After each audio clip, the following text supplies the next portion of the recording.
Running a little bit behind, and so let's go ahead on and get right to it. All right. Attention prayer, and we pray.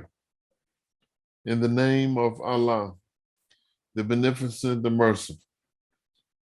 All praises are due to Allah, the Lord of the world, the beneficent, the merciful, master of this day of judgment in which we now live. Thee alone do we serve, thee alone do we beseech for aid. O Allah, guide us on the right path. The path you have bestowed favors, not of those whom your wrath has brought down, nor those who go astray. Ameen. Okay, beloved brothers and sisters, the name of Allah is beneficent, the merciful. Bear witness that there is no God but Allah, and that Muhammad is the messenger of Allah. And we're continuing our session in the form of word clearing. Assalamu alaikum. Alaikum salam. Yeah, we were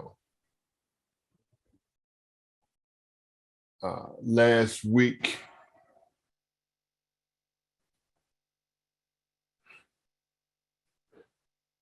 No, we were dealing with the word auditing, and I was out of pocket and out of town the last session that we had. Do you know where exactly where we left off at, Belinda?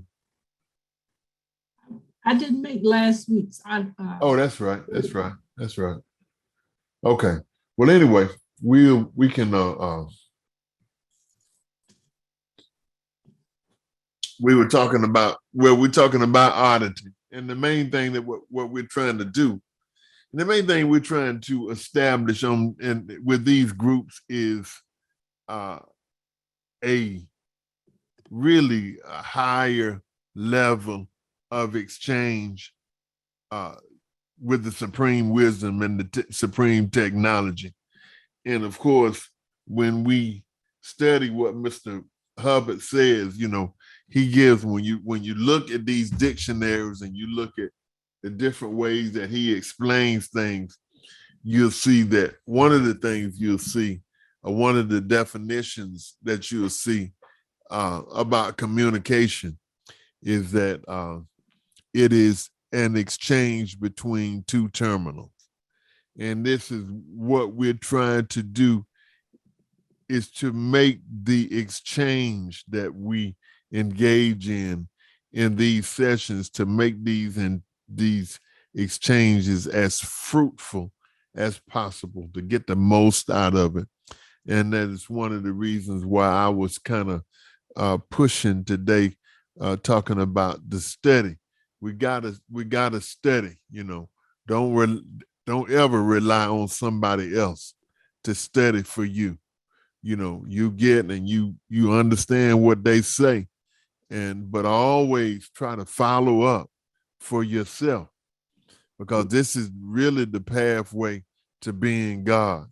And we all are dependent to a degree. We dependent on each other, but ultimately we are dependent upon Almighty God, Allah, who came to seek and to save that which was lost.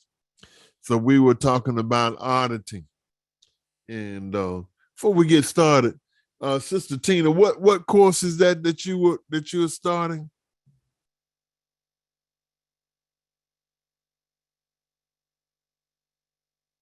Specifically? Yes, sir. It's the extension course For Dianetics. Oh, the one that Brother Lukeman. Well, he's doing it in a way where he's relating it to the Holy Quran and right. wisdom, and I was and that inspired me to go ahead and finish the course. Right. I Okay. actually started trying to do it in 2012, and I just couldn't get synopsis, couldn't get through it because of the words, couldn't understand the words, and being that I was inspired to go ahead and try it, I realized I'm understanding it now, and it's because of Handbook for Pre-Clears, reading what I've read in that, and STW. You All know, it's praise is like due to Allah. it's a preliminary for me in order to understand Book One Dianetics. You know, I'm amazed. All praise is due to Allah. Yes, man. Well, that's what it is. You know, the book one, Dianetics, Modern Science of Mental Health, is definitely, you know, the fundamentals of what we're studying, of all of which we're studying. And that was the starting point. That was the entry point, you know, that the minister basically designated for everybody. And speaking earlier about all of the different books that Mr. Hubbard have written, we will see once we finish that, and then we begin to start going through some of these other books: Science of Survival, Self-Analysis, Handbook for Pre-Clears, Advanced Procedures and Axioms, Thought, Emotion, and Effort, and other books going forward. We get a good window into the mind of what I believe the Savior opened L. Ron Hubbard up to, and he was able to just take this and really, really run with it, because these are very, you know, foundational books, and when you get the foundation, you know, all of the advanced stuff is really based on the foundation. Now, I find that once you get that first book, you know, finish that book if you can. Everybody should try to finish it. Even though I have discovered in my being amongst the believers who are engaged in Dianetics is that a vast majority, I would even say 90% of the people that I have run into that started that book or either started the book or started the course did not finish it. And I think a lot of it is because of, you know, as he even indicates himself, you have this phenomenon of the misunderstood word. And so that's what we have to do, because see, this world has sort of made us or put us in the mold of when we start dealing with words, you know, we just half understand stuff. You know, we just really halfway. You know, we're in the habit, even in the nation, we half do stuff. So, and this is one of the things that we have to break out of. And this is one of the things that we're going to have to confront if we are going to be gods, if we're going to really cross over the line from Negro to God, you know. And then that doesn't mean you snap your finger and then all of a sudden that you're a God, but you will just get to a certain point to where your momentum and your thrust is it's irrevocable, or it's you've passed the point of no return. You're leaving the Negro behind. And it makes me think about a lecture that I heard Brother Akbar do back in the 80s. He called the lecture, "Have You Crossed Your Rubicon?" And maybe some of you may remember that lecture by Brother Akbar. But you know, the Rubicon is just basically that point when you get to that point of no return. And that's what we want to do. We want to get to that point of no return in terms of our devotion and our commitment to Almighty God Allah. And this, you know, as something that Sister Pamela was saying earlier, that she brought out in the conversation, is that, see, when you have truth is that which creates discipline. You're not gonna, discipline just don't come out of thin air. You know, there has to be something that reinforces, there has to be something that fortifies discipline. There will be no success really without discipline. And then there would be no discipline without the truth of that. And that's why they call Jesus. Jesus brought the truth. And those that followed Jesus, they became his disciples.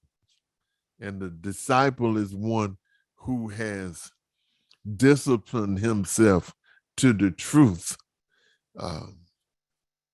that has been brought to them, or to the truth of that which is his discipline, his body of thought. The body of thought is the truth. So, so this thing about auditing, we have to be clear and understand what we are engaged in. Auditing is, I think last week we talked about the sets and the subsets, and about how auditing is a form really of therapy. We have four valid therapies that's pointed out to us in Science of Survival, which is education, auditing, change of environment, and the manipulation of mess. And so what we're doing here, part of what we're doing is the educational part. See, when you begin to educate yourself, then that is therapy. See, because otherwise, if you got to discipline yourself to do something that you're supposed to be doing anyway, that means there's something wrong. Anyway, something gone wrong in your thinking. If you know a cigarette will kill you, but you got to discipline yourself not to kill yourself, that tells you something about the nature of what's going on in that particular process. So this is why you can't live without the truth. And so I think the minister, when he was talking about, I can't live without the truth, that is true on so many levels. You can't live, because there is no life without truth. It ain't no life. What is it? You are doing what the what the minister was what was he saying that bear with me 1 second, I'm trying to find it.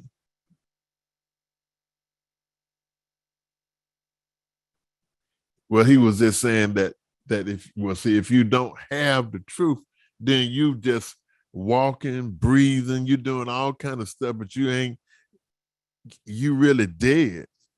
You just a human being that's walking around. This is the truth that makes you relevant. It is the truth, you know what I'm saying, that really completes you, that gives you life that means anything. If you don't have the truth, what does your life mean? Well, you might be a slave to a slave master.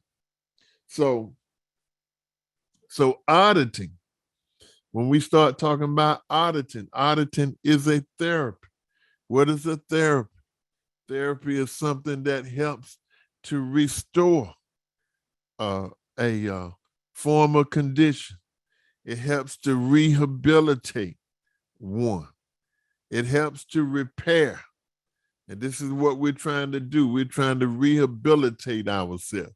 We're trying to repair that which have been put into disrepair by our enemies. And see, and that's the thing, the interesting thing to me about Scientology, even when I think about enemies now, I even think about enemies different. I don't have the same charge, and it seems kind of funny sometimes when you think about the enemy and you think about him, the enemy, he is your enemy. He will put you away. He will kill you. But then on another level, he's not really your enemy. You know what I'm saying? Because he is helping you in your evolution. You know, it make me think about it. And I, even as a young minister down in Macon, student minister down in Macon, I used to think about what they say, you know, they said, love your enemies. Well, you know, love your enemies. Well, you can, one thing about it is that you can love your enemy. You know, you're not going to love your enemy the same way that you love your wife. You love him in relationship to what his function is. So I can love my enemy because my enemy is what keeps me on my, as the older folks say, in the on my P's and my Q's. So I love my enemy because he keeps me alert. He keeps me walking my post in a perfect manner, keeping always on the alert. This is a higher level of existence. Okay, so auditing. I lost my original point, what I was about to say. Maybe somebody can help me. I know we're talking about auditing and we're talking about therapy. And the therapy, that's right. The therapy is needed. You know, it's needed because we have been taken off of our post. And so Allah gives us an enemy. But then at the same time, it's an interesting thing how he even characterizes enemy. He said, I made for you an enemy in every time, but I control him. So what kind of, you know, that's the kind of enemy that's good. But I guess you have to, as the Quran says in another place, it says, surely the devil is an enemy. So take him for an enemy. See, so don't start getting all cozy with him, you know, oh, you helping me to evolve, and then you get close and then he wipe you out, you know. And then the Quran also gives us another very interesting perspective where he says that prepare yourself for calamity that may not exclusively affect the unjust. So this is a very critical moment. And all of this knowledge and all of this wisdom and all of this understanding it serves to fortify us. It serves to make our footing more firm. It makes us, it helps us to be crystallized, as the Honorable Elijah Muhammad have taught us. That's what a real Christian is one that's crystallized into oneness with God. And he followed up by saying that we are the first Christians. See? So the auditing, as we were talking about last week, auditing is basically, you know, you put yourself, it's just like, it's kind of like an IRS audit. You know, you put all your stuff on the table and then they want to see what's going on here. If there's a question, you know, how much was coming in, how much was going out, and want everything. Auditing helps to reconcile your books, reconcile your the state of your finances, and in this case, to reconcile the state of your mental being, of your mental and your spiritual being. You see, auditing is something that helps to repair us by helping us to look at ourselves and to determine what is in line with Allah and maybe what is not in line with Allah. And we know that L. Ron Hubbard don't say that per se, but we've been given the wisdom that we know that everything is controlled by Allah, you know. And so we, as wise scientists, we have to relate everything to Allah. So he says, go ahead, Sister Denise. Assalamu alaikum. Well, I just wanted you to finish your point. I'm following you. Okay. Yeah. So Okay. auditing is processing. All right. So that's the first thing he says, that auditing is process. That's what it is. It is processing. And so and I guess auditing is sort of, it says processing, but you kind of have to sometimes read between the lines. When he says processing, he's saying, it's a scientific processing. There's there's going to be a certain amount of processing that comes about as a result of the theta mass theory. And if you don't know what the theta mass theory is, it's in Science of Survival. If you ain't got Science of Survival, let us know. We will see about, hooking you up with a copy, with at least an electronic copy, so you can get the background of these things that we're talking about. So just, you can write this down. See, when you got the word clearing, write this stuff down. Write these words down, believers. You see, these are pillars. This, to be able to understand what we are trying to do, to be able to understand auditing, we need to know things like theta mass theory, and as we were talking about earlier, that emotional tone scale. And see, and then when you start talking about the emotional tone scale, well, then what is an emotion? Where do emotions come from? Where do they go? You understand what I'm saying? Uh, it makes me think about that song. What was it? Whitney Houston said, "Where the broken hearts go." The heart is the center of the emotion, and there's a scientific answer to that, and which is, to me, is a very beautiful thing. But first, he says that auditing is processing. That means if I'm going to process something, that is, if I'm being processed, if you got meat that is processed, that's being processed, it's coming from one form to another form.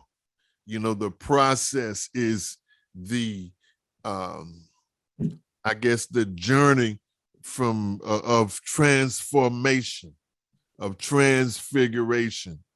It is the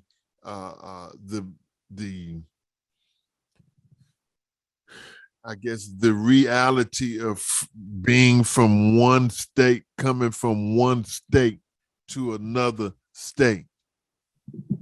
And when you start talking about states, then we go back to our teachings. Heaven and hell are states of mind, are conditions of mind. A state and a condition, these words can be somewhat used interchangeably, even though even when you see words that can seemingly be used interchangeably, look up both of the words, look up all of the words that you need to look up.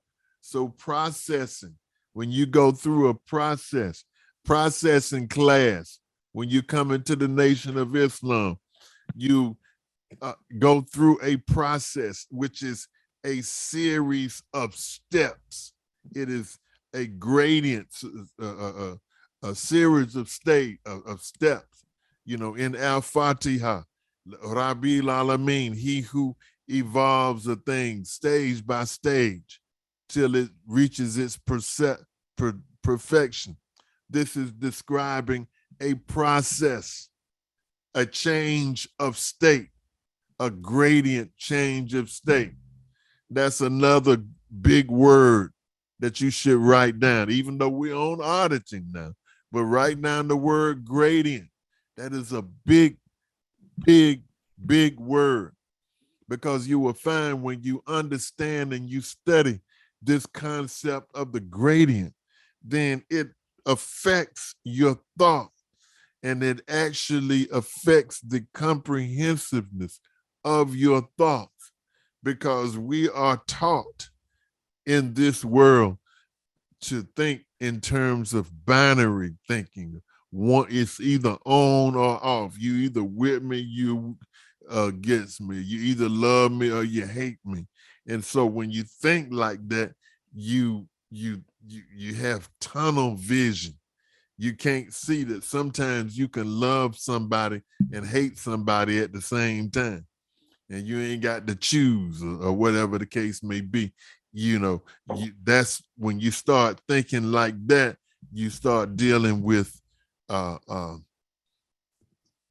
when you consider the both parts, the love and the hate, then you begin to think with what they call infinite logic, as opposed to binary, or some people will call Aristotelian knowledge. So auditing is processing. It is a technique to move you from one state to another. So is that in Al-Fatiha, the Lord of the world, to a degree, he's telling you that he's an auditor. Allah is an auditor. Don't you remember the minister said? He said that Allah audits me. So Allah processes him. Allah has got him from the process of being a student of the Honorable Elijah Muhammad to being a convert of the Honorable Elijah Muhammad. And now he's going through the process of being the first fruit of him that slept. Now he's talking about going to get his diploma. So this diploma is awarded as the culmination or the acknowledgement of the end of a process. See? And so if we look at process, let's just see what your dictionary says about process.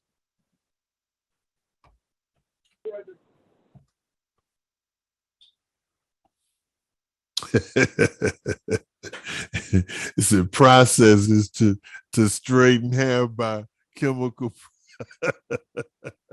Oh, that's it. That's the burnt process.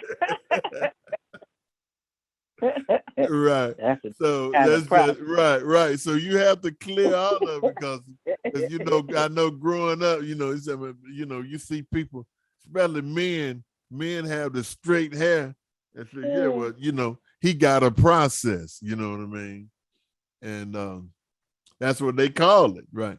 But the meaning that we're looking for here is that it is a series of operations performed in the making or treatment of a product. Okay. That's okay. All right. And then so the Lord of the world, he takes us through a process that evolves us stage by stage till we reach our perfection.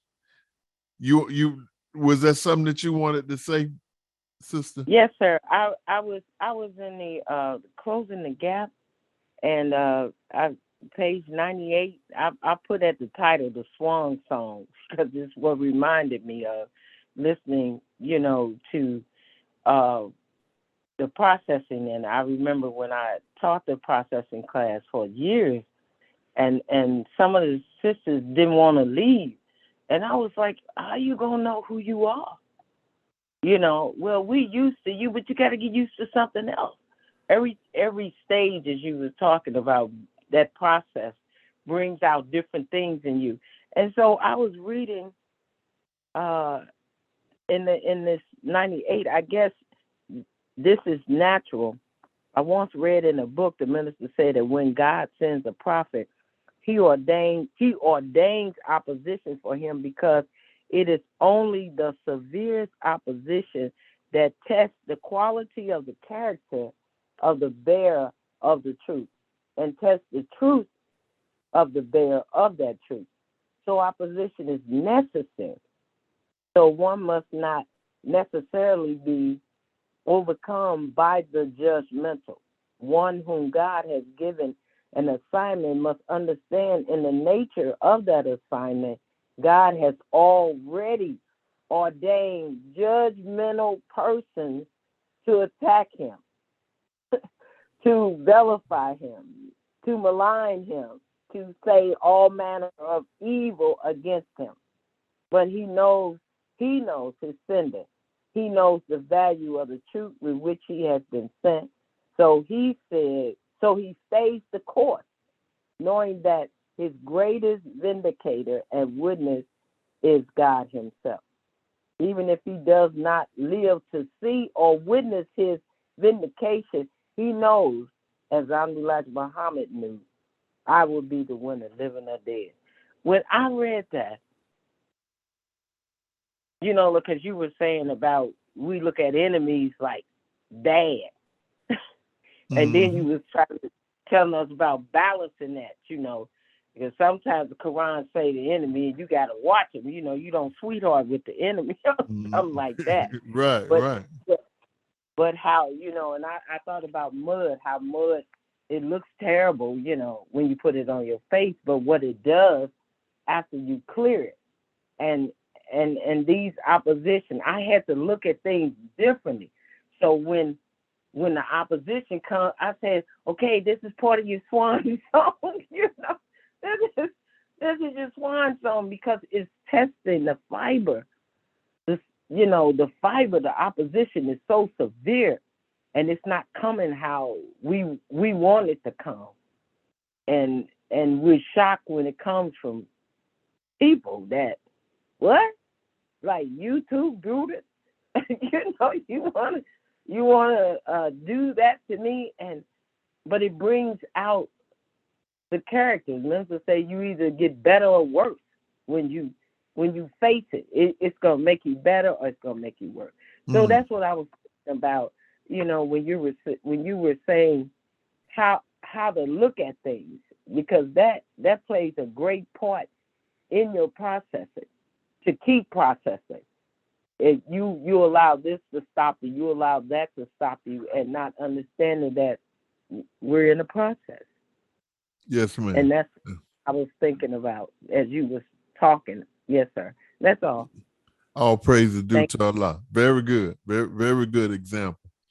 And so he says processing, the application of Scientology or Dianetic processes and procedures to someone by a trained auditor. So when you begin to apply these processes and procedures, the application of these processes and procedures, they actually produce a progress. They begin to process you. They begin to change your state. And one of the principles and one of the laws that come into effect is, as what we were saying, is the theta mess theory. That means that every time you encounter something, you accumulate data about this encounter that will inevitably and invariably be used on the next encounter. So every time you encounter something, you encounter it with more knowledge, wisdom, and understanding, even though it may not be intelligible to you, that you know a little bit more than you did the last time. But one good example of this is that every week we coming up on Ramadan, and inshallah, we will be reading the Quran again. And you will inevitably run across ayats and surahs that you have read time in and time in, out, year in and year out before, but you will discover as you read that you see these things from somewhat of a different perspective this time, maybe even than you did last year. And sometimes the change is so marked that you're saying, wow, man, did I read this last year? And you read it this year, and it reads almost totally different than it read the year before. And this is because you have been processing, that you go through a natural process. And what auditing does, auditing is a very organized application of processing, which makes you aware of certain things progressively, makes you aware of your progress, sometimes makes you aware of the direction that you're going, where up to this point you may not have been aware that you were going in a particular direction at a particular rate of speed, etc. So it is the application of these processes. And note that every time these things are applied to you, you are, whether or not you realize it or not, it's a law, just like gravity is a law, that you are progressing. Okay? The exact definition of auditing is the action of asking a pre-clear a question. That's what we were talking about last week, I remember now, which he can understand and answer. Getting an answer to that question and acknowledging him for that answer. So sometimes you ask the same question a number of times. And even in the case of book one auditing, you ask a PC. PC means pre-clear, someone who wants to become clear. You ask the PC a question, and then the PC gives you the answer. I say, well, go back to the first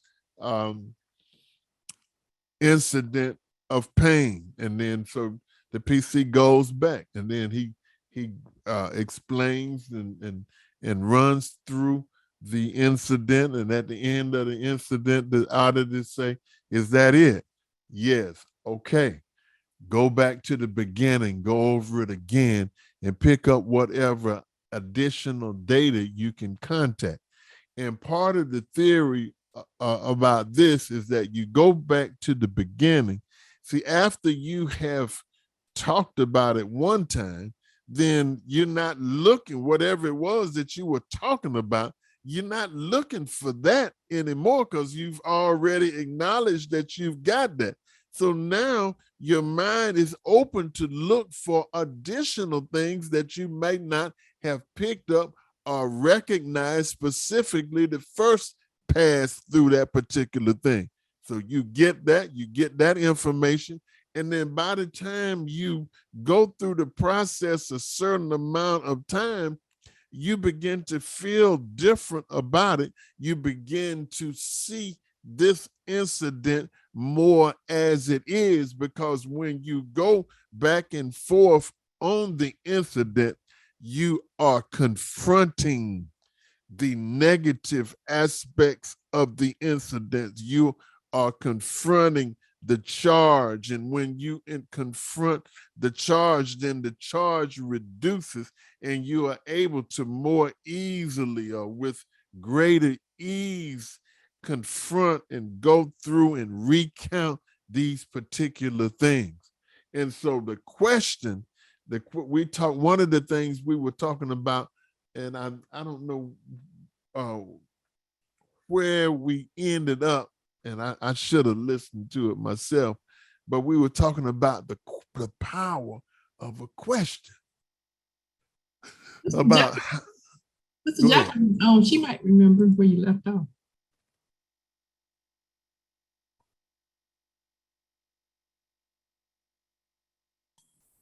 My OP isn't right there. Okay. I apologize. Oh, it's all right. Well, anyway, we were talking about the power of a question. See, a power when you ask somebody a question, or even if you can even ask yourself a question. Why did I do that? And if you ask yourself a question, why did you do that? Then your mind will seek to retrieve the answer to that particular question. Now, sometimes with the question helps to direct the attention or the direction of the attention of the PC. So if I say, well, Go back. I can tell each and every one of you right now, I can say, go back to your very first day of school as a child. Well, you might not be able to make it the exact day, but you go back. In other words, when I ask you the question, now I am directing your attention to a certain place and time. All right. So the power of the question is that when you are asked a question, then you are able to see things. The power of the attention given to the question turns certain lights on. And I remember us talking about last week, I think it was last week, the last session, we were talking about the power of the question, and that how the Honorable Elijah Muhammad had said that if you can understand the question, then you can understand the answer. And also an example that Mr. Hubbard gave to us of a professor at MIT, Massachusetts Institute of Technology in Boston. The professor's name, his nickname, they had nicknamed him 99% Johnson. And he got that name because he was saying one of his theories, or one of his things that he would say was that 99% of the questions that you have can be answered just by posing the question correctly. So when you get to a certain point to where you have a clear question, that you are close actually to the threshold of the answer, of being able to answer that question yourself. And this is part of auditing. If you get a good auditor that can ask the right questions, your mind would go automatically directly to the answer. See, even the Bible says, it says that you ask not, you have not because you ask not. Because when you ask something, a mental picture is presented to the mind. And when the mental picture comes to the mind, it has an effect on the universe. And it's just, and that goes back to the Swan song as well, where the minister was talking about, the minister was talking about mental pictures. I don't know how many people picked up on it. And that's the main thing what we're talking about. The main thing that we're talking about here, brothers and sisters, is the mind. The mind. And what is the mind? The mind is a repository of mental pictures. And then you have the mechanisms of the mind which help to manage the mind and help to organize the mind. And this is what we are dealing with. And I believe that the spiritual, or part of the spiritual meaning of us being here in the wilderness of North America, part of the wilderness of North America is a mental wilderness. A wilderness is, it's a place where it's unorganized, it's untapped, and they say that people only use 10% at the most, or 1 or 2% really, of their minds, and 10% at the most. Go ahead, Sister Carol. Assalamu alaikum. Okay. Islam. Brother, not brother, but L. Ron Hubbard in the book says, I don't know which book it came out of now because I just started reading the other book for Brother Lukman's class. But he says a quarter of an inch from your forehead or a half inch back from your forehead is your mind. So I was wondering, I was talking to Sister Tina, we saw a study online on telephone as, you know, talking. And I said, I never knew the mind was a place. I mean, now we only use 10% of our mind or 10% of our brain? You just said mind. It's the mind. Some people have the mind and the brain, and the mind and the brain confused as being one thing. Some people think when you're talking about the mind that you're talking about the brain, and when you talk about the brain, you're talking about the mind. And is the mind a thing?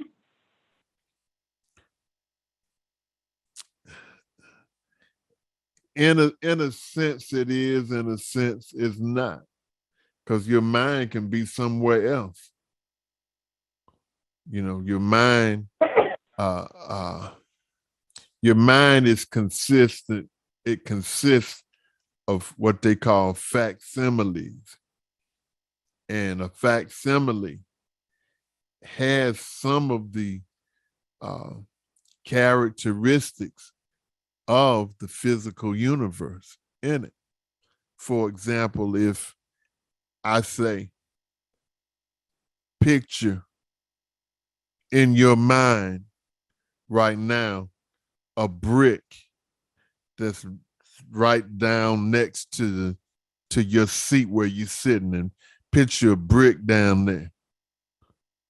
All right. And then I say, go ahead on and picture yourself reaching down and picking the brick up. Well, you will actually feel some of the physical characteristics of the brick, which are actually stored in the mind.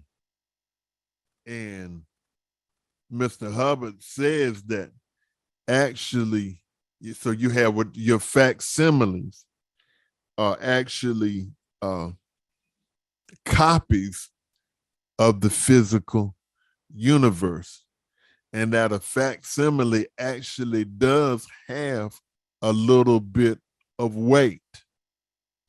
And I'm trying to think, it was something that you had said at the thing about the mind being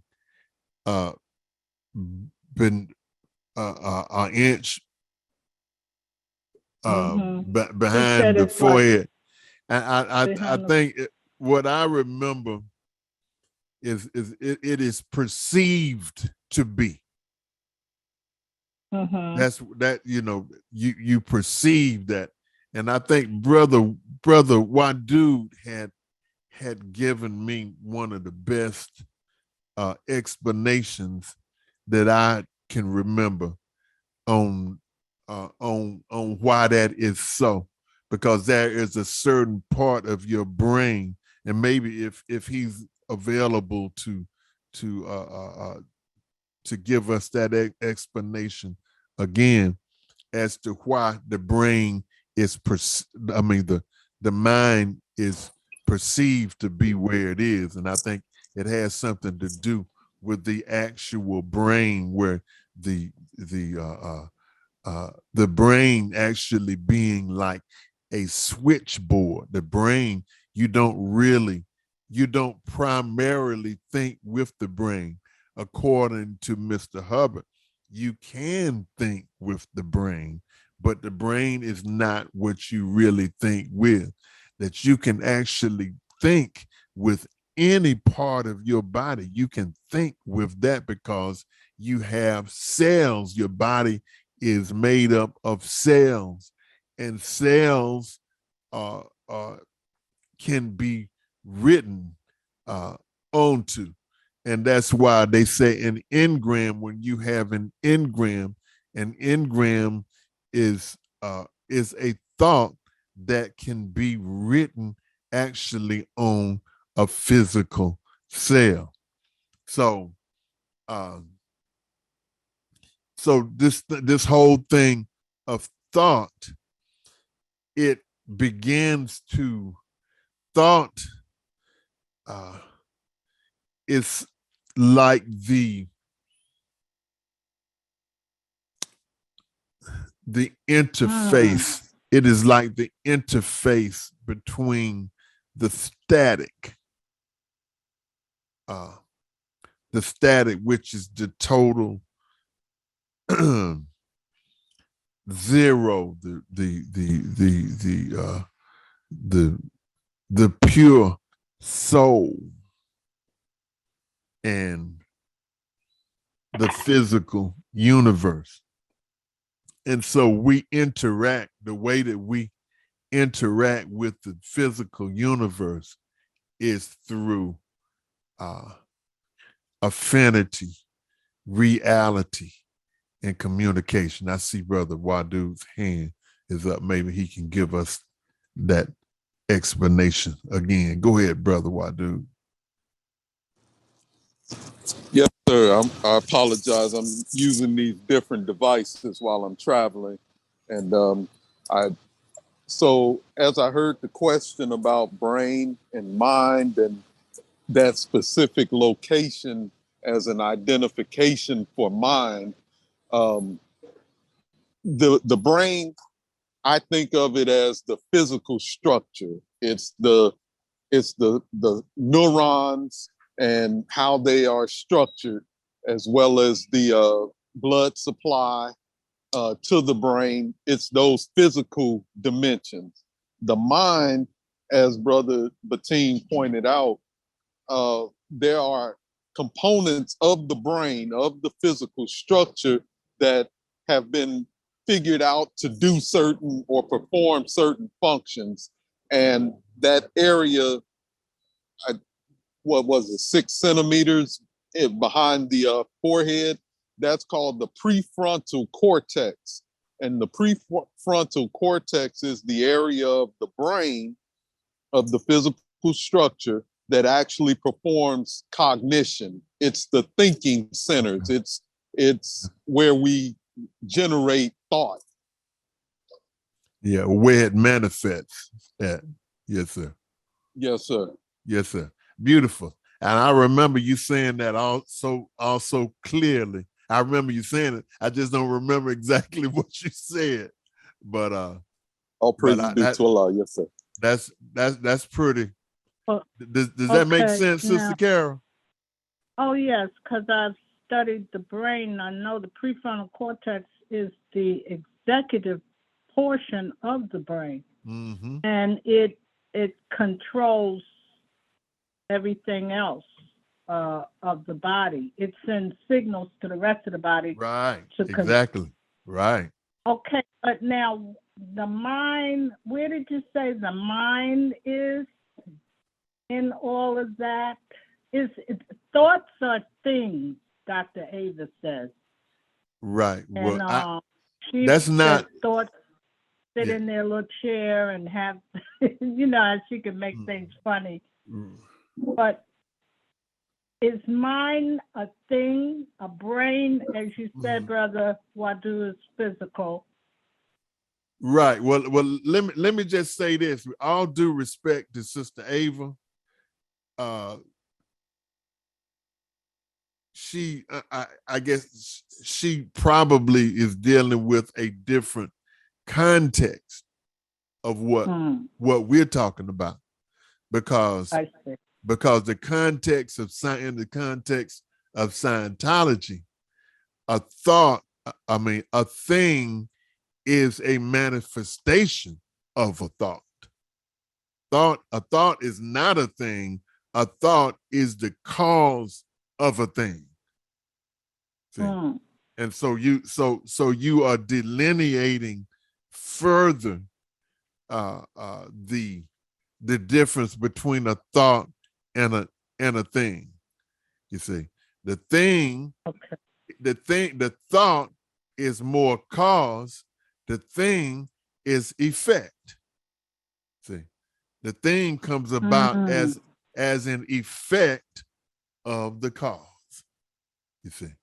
So is the mind where we deliberate, where our thoughts go to deliberate and bring things into? It can be, and this is part of what we're trying to do, or what we're trying to solve with Dianetics and Scientology, is that what is happening is that on a day-to-day basis, you and I are taking in all of these thoughts. You know, I mean, all of these thoughts are being generated, and they're being generated, and then they're being recorded. All right.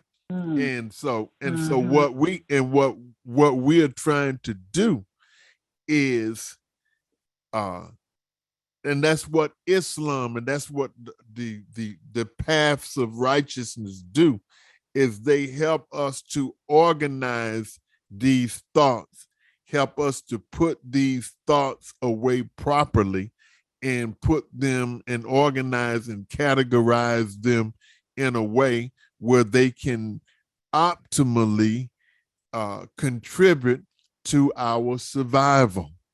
See, and so sometimes if you get a thought that came out of fear or something like that, I remember you mentioned something earlier today about fear. And so if you get that kind of, if you get a thought that produces fear, and the fear, due to the low emotional tone, it gets stored in a part of the mind that causes reaction. Thereby, we call it the reactive mind. You see. And so as you're studying book one really goes deeply into that reactive mind. And then it goes into the tone scale too, but it gives you, and I think what it tells you about the tone scale in book one, it's very good. But now what we're doing, the tone scale, you won't see tone 40 in book one. You'll only see tone 0 to tone 4, which 4 is like enthusiasm. And so so all of these things are dealing with thoughts, the organization of thoughts. So what are thoughts? Thoughts are pictures. And so the trick, what we're trying to do, and maybe trick is not the best word for it, but what we're really trying to do is we are trying to manage these pictures. You know, that's what the mind is. It's a bunch of pictures. The pictures that you had, the pictures that you're getting, you follow what I'm saying? And to be able to manage them in such a way to whether you can think about them as opposed to reacting to them. You see, as the Honorable Elijah Muhammad says, that we were nursed with the milk of fear. So the white man gives us a diet of fear because he knows that we react to fear. You see, and which that's a whole different thing. See, when you start getting deeper into what fear is just a picture of what you think might happen to you. So you're not even in present time. Fear is just a picture of what you, in your mind, what you think might have happened to you, what you speculate might happen. That's why you have worry. Brother Jabril said that worry is imagining the worst thing that could happen has already happened and then reacting to it as though it had. And other people that said worry is like a negative prayer. You see. Brother Wadu, you got something else? We right here at the end. I ain't trying to cut you off now, but I want to hear what you got to say. Go ahead, brother. Very, very quickly. As I've been a part of the class and having different cognitions, that question on things and mind, I've and from Mr. Hubbard being a nuclear physicist, which is so scientific, I've studied in physics where light, and there's still some guesswork, it's not agreed upon, where the light that we see with our eyes, some say it's only a wave, others say it's actually a particle called a photon. And so in that dynamic, I'm wondering if thought and mind on one gradient being physical and on another gradient not being physical, because of that dynamic of it being so intricately linked with energy, and energy, which is light, now being in that fuzzy area of being either matter or not matter based upon the physics of it, whether it's a wave or whether it's a photon. So that's kind of a question, but also just something, that is in my interest realm. And so I've thought about that. Yes, sir.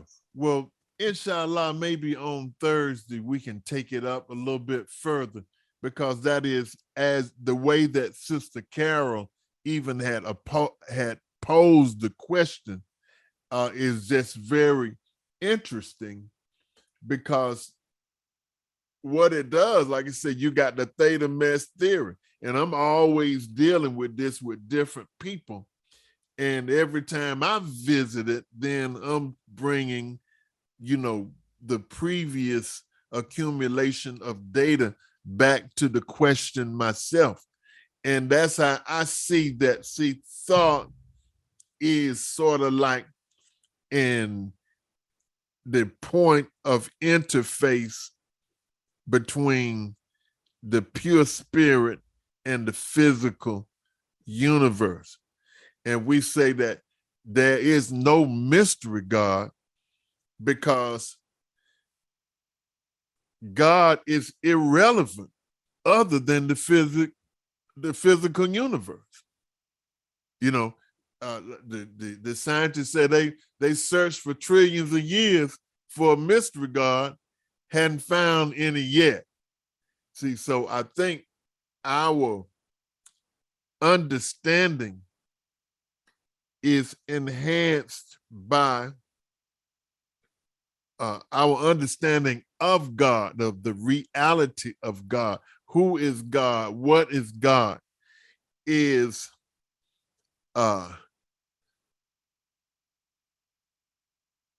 further articulated by the relationship of the cause and effect and the effect. Because see, there is another, there is a level that is beyond thought, and in terms of the cause of thought. What you had a thought, the thought is the interaction with the physical universe. Well, what caused the thought, and where was that thought? Because when you start talking about the static, then you start talking about no wave. You were talking about wavelength and particles. Well, the static is no wavelength, no place, no time. You see. So anyway, we will take that up on Thursday. I don't want to drag it out because it is so easy when you get into these sessions like this to just really drag it out and out. I will let, if Sister Carol or somebody else got something else to say before we close it out, I will allow you to, we'll say that now, but we're going to go ahead on and get on off of this. And inshallah, we'll be back with STW on Thursday at 10 a.m. And of course, we have the word clearing at 1. I hope everybody has enjoyed it as well as, one thing about it, when you enjoy something, you benefit, seems like you benefit more from it, because the tone, what happens if you enjoy it, then your emotional tone level is higher. And the higher you are on your emotional tone level, the higher your capacity to receive data as it is in its pure form. Everybody all right? Yes, sir. Everybody good? You good for now, Sister Carol? Yes, sir. Good. Oh, yes, sir. Yes, sir. I'm just floating around. All right. Praise be to Allah. Thank Praise you, be Brother to- Wadu, as well. Yeah. I remember Yes, ma'am. specifically. I remember specifically some months ago when he gave us that same answer. And so now we know he wasn't making it up, because he gave the same. Thank you, Brother Wadu. And thank you all for your participation today in the building. We building the kingdom of heaven, brothers and sisters. That's what we're doing. See, we building. And thank you all for your participation. I see Sister Haviva, Brother Artez is here. And thank you all once again. And we'll close out with prayer now. Attention, prayer. And we pray. In the name of Allah, the Beneficent, the Merciful, all praises are due to Allah, the Lord of the worlds, the Beneficent, the Merciful, Master of this day of judgment in which we now live. To thee alone do we serve, and to thee alone do we beseech for help. O Allah, guide us on the right path, the path you have bestowed favors, not of those whom your wrath is brought down, nor those who go astray. Amen. And I would like to say to Sister Carol, Sister Tina, for everybody really, but especially to you all, since you all are getting into that the book 1.